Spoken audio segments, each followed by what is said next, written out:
কুত্তা যেমন লাঠি ছাড়া কিছু বুঝে না, এগুলাও লাঠি ছাড়া বুঝে না। এই জন্য আল্লাহ তাআলা মুসা আলাইহিস সালামকে মুজিজাও দিয়েছেন কি? লাঠি, যেন সোজা থাকে। এগুলো এতই তোর ছিল, এগুলি মুসা আলাইহিস সালামের সেই রেখে যাওয়া পচা উম্মত গুলা। তো মুসা আলাইহিস সালাম ঠান্ডা নবী না গরম?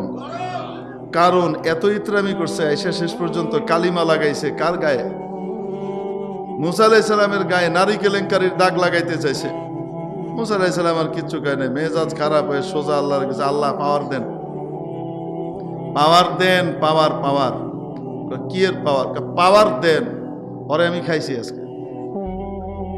আল্লাহ পাক কয় আচ্ছা ঠিক আছে, তোমার পাওয়ার দিয়ে দিলাম, মাটি তোমার কথা শুনবে, যাও। মুসা আলাইহিস সালাম গায়ে মাটি, এবলাই, ওরে খা, ওরে গিল বলার সাথে সাথে কারুনের এই গোড়ালি পর্যন্ত, এই টাকনো পর্যন্ত মাটি গ্রাস করছে।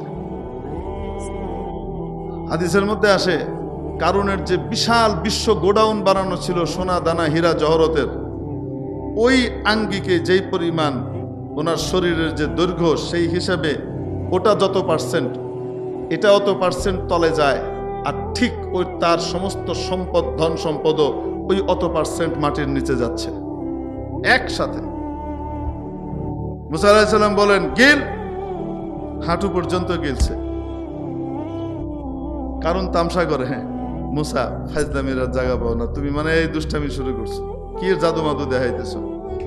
গিল কোমর পর্যন্ত গেছে। যখন কোমর পর্যন্ত ডাবছে, কারণ এইবার ডরাইছে, খাইছে রে, এই বেটা তো মনে হয় ছাড়বে না, আজকে আজকে তোমার ডুবেই ছাড়বে। এখন কান্নাকাটি করে মাফ চাওয়া শুরু করছে, মাফ করে দাও মুসা, ভুল করছে, আর কোনোদিন করবো না। গিল বুক পর্যন্ত গেছে, গিলাইতে গিলাইতে একদম থুতনি পর্যন্ত। কারণ তখনও মাফ চাইতেছে, কোনো মাফ নাই, একদম গিলায় মাথা পর্যন্ত ডুবাই দিছে। যাইতে যাইতে যাইতে হাদিস শরীফের মধ্যে আসে কিয়ামত পর্যন্ত কারুনের ধন সম্পদ এবং কারুন মাটির নিচে এভাবে ডাবতে থাকবে। ফাখাসাফনা বিহি ওয়া বিদারিহিল আরদ, তার পুরা বাড়ি ঘর সহ তাকে আমি কি করেছি? মাটিতে ধসিয়ে দিয়েছি। যখন শেষ হয়ে গেছে, আল্লাহ তাআলা মুসা আলাইহিস সালামকে কয়, মুসা এতবার তোমার কাছে মাফ চাইলো, একটাবার মাফ করলে না? হে যদি শুধু আমার কাছে একবার কইতো তো মাফ করে দিলাম। আসলে আল্লাহ তো জানে হে মাফও চাইবো না, মাফও করুন লাগবো না, ঠিক কি ঠিক না? আল্লাহ জানে কি জানেন? জানেন তো। কিন্তু এই ঘটনা কেন শোনাইলেন আমাদেরকে? এই জন্য শোনাইছেন, বান্দা কারুনের মতো জঘন্য অপরাধীও যদি আল্লাহর কাছে মাফ চাইতো, আল্লাহ মাফ করে দিতেন। অতএব তোমরা কার কাছে মাফ চাও, যত বড় গুনাহ হোক না কেন, হতাশ হইও না, মাবুদ এর চেয়ে বড় ক্ষমাশীল। কারণ আজও নিচে যাচ্ছে। চেয়েছিল কারণ তৎকালীন সবচেয়ে বড় ধনী, যুগের নবীর গায়ে কালিমা লেপন করার জন্য নারী কেলেঙ্কারি দিয়ে, ইউসুফ আলাইহিস সালামের গায়েও নারী কেলেঙ্কারির দাগ দিয়ে, মিথ্যা অপবাদ দিয়ে জেলখানায় পাঠানো হয়েছিল প্রধানমন্ত্রীর কোটায়, ঠিক কি ঠিক না? ঠিক তেমনি ভাবে নবীদেরকে যেহেতু এই কালিমার মুখোমুখি হতে হয়েছে, নবীর ওয়ারিসদেরকেও কিয়ামত পর্যন্ত দুষ্ট এবং শয়তানের দল এরকম আক্রান্ত করেই যাবে, ঠিক কি ঠিক না? আমাদের চোখের সামনেই তো তৎকালীন প্রধানমন্ত্রী